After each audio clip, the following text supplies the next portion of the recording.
Realmente no lo decidí. Pasó por el contexto y la trayectoria, los ambientes que solía frecuentar.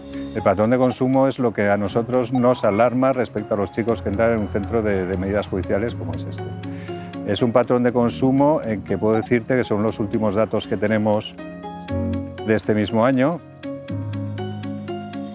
El 56% de los chicos que tenemos fuman todos los días y fuman más de 6 porros diarios. Es un patrón de consumo que va más allá de un uso problemático, es prácticamente de dependencia. ¿Qué ofertas tienen los jóvenes? ¿Hacia dónde se les indica a que si es más fácil pillarse entre todos una cantidad de marihuana o de alcohol y pasárselo bien, cuesta menos que pagar una entrada a un teatro o pagar una entrada a un cine? Pues entonces es lógico, debe preocuparnos como sociedad.